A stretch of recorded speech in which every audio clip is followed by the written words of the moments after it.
Hello and welcome back. In this tutorial, we're going to go through serialization in Java. For this lecture, it's good if you already know lots of basic Java. I've already created a project in Eclipse, and I've created a few files here. But before we dive into examples, let's talk first about what serialization actually is. Serialization means turning an object into byte stream. And if you deserialize an object, it means taking byte stream and turning it back into an object. What we will go through here is serializing to files, which is often what people mean when they say serializing in Java. So we're going to take objects in this vehicle class that I've created, and we're going to write them to a file.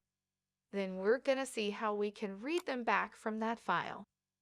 So we're going to take objects out of the file and turn them back into objects in a Java program. So I've created a separate program for reading objects and another one for writing objects in order to make it easier for you to understand serialization. But usually they will be part of the same program. I've got one main method here in this reading class, and I've got a different main method in writing class. So here will be a program that writes objects to a file, and here another program that reads them from a file. But as I already mentioned, they should be part of the same program. And another important thing to mention here is that I have more than one main methods in my program. And you are allowed to do that in Java, even though you have to pick one main method as a starting point for your program when you run it. But you're allowed to define as many main methods as you want. So we're gonna make use of that here in this lecture. And here I have a vehicle class that I've created. And it's just a really simple class with just some simple data. It has a serial number and a brand. We've got a constructor that allows us to set the data, and I've given it a toString method, so that if we call systemoutprintln and pass a vehicle object, it will print it out better. I have the writing program here, and it is currently just saying writing objects. It also creates two objects in the vehicle class with different serial numbers and different brands. And then it's just using sysout to display those objects, as you can see down here. And I've got the reading program, and it only displays the text reading objects. So I'll start by writing our objects to a file. I'm gonna take these objects here and write them out to a file. To do this, I'm gonna use file output stream.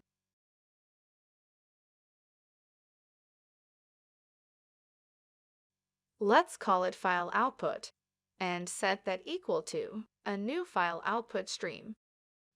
This class will send the data to the file. So we need to pass an argument to this constructor here, which is the name of the file to stream to. I could pass a full file path here, but I'll just give it a simple name. Let's call it vehicle.data.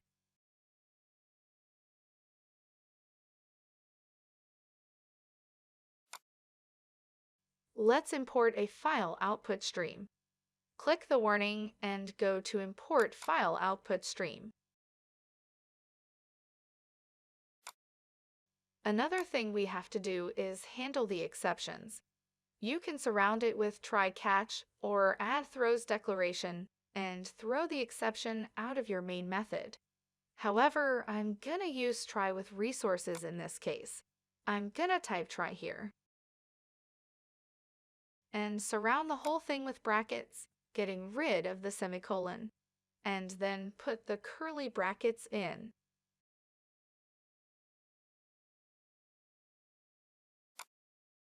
And then if I click the warning, I can go to add catch clause, and we can catch the exceptions that this throws.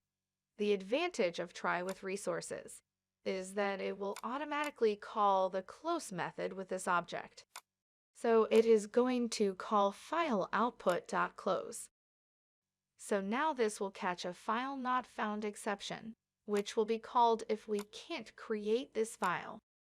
I/O exception can be thrown as well, and that can be thrown if we can't write to this file. So if you want to distribute this program to the end users, you need to handle message outputs in these exceptions. However, I will just leave the stack trace in because I want to put the whole focus in serialization during this lecture.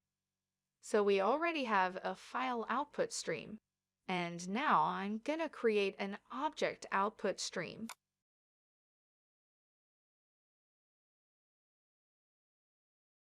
Which I'll call object output.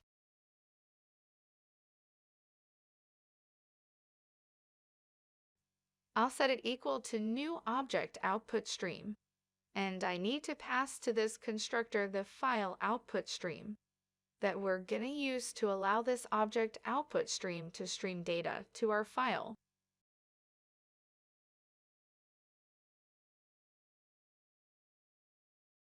Let's add the import statement by clicking the warning and going to import object output stream.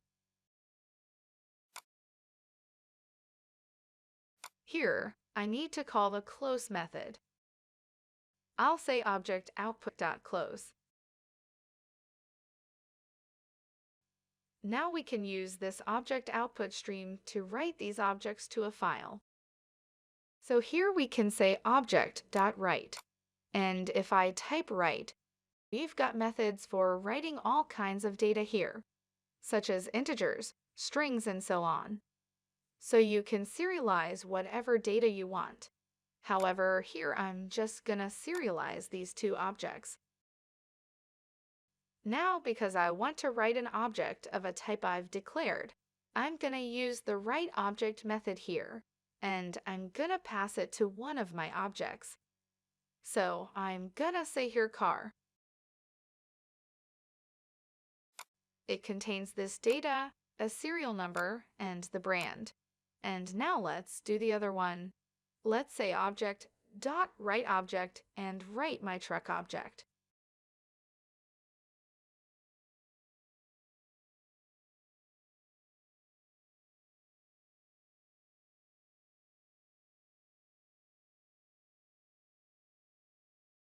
And that is enough to serialize the object to a file. But if I run this now, what we'll get is a not serializable exception. And that is happening because our vehicle class is currently not serializable. And how do you make a class serializable in Java? And the answer is very simple. We'll go to vehicle class here and implement the serializable interface.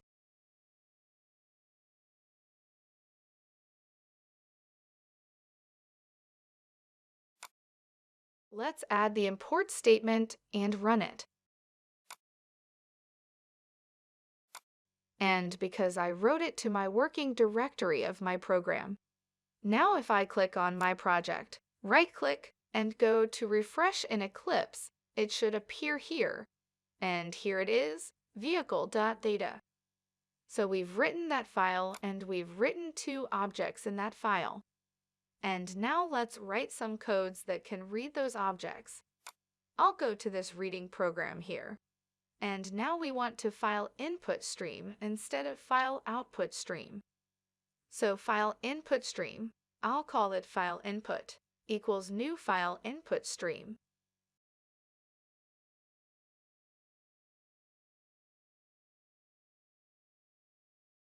So again, I need to pass the name of the file that I want it to read from, which is vehicle.data.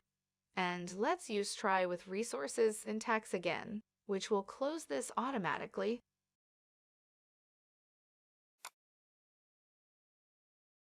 I'll import the class, and I'll add the catch clauses.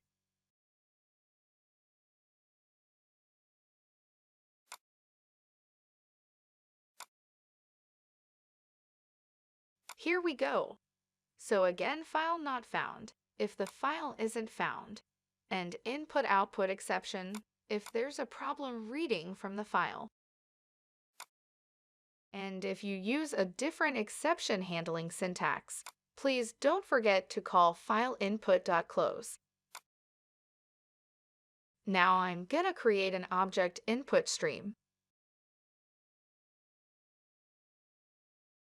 I'll call it object input and set that equal to new object input stream.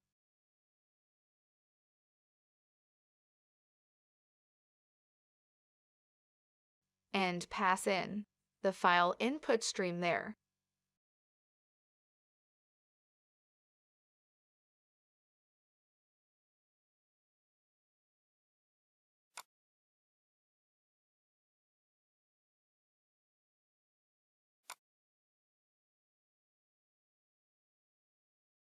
Don't forget to call here object input.close.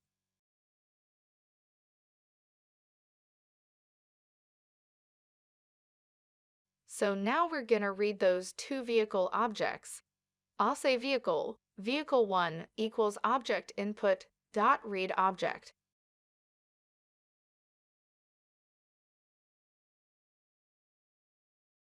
And because this returns object parent class, I need to cast this to the particular type of object, which is vehicle.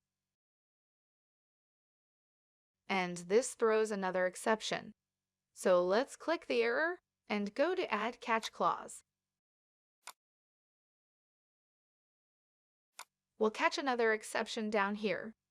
The class not found exception will be thrown if you try to read something from a file in a class that you haven't defined in your program. Now, let's read our second object.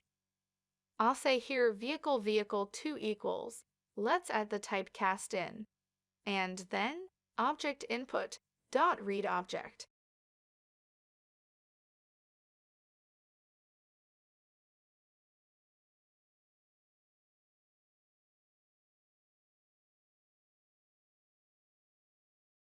To show that we've read those objects correctly, let's go down here and put in sysout vehicle1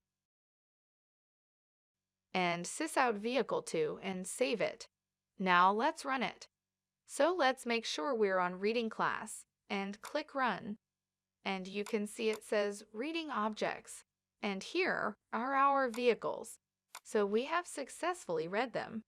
And this is how we came to the end of this lecture. I'll see you in the next one. Until then, keep practicing.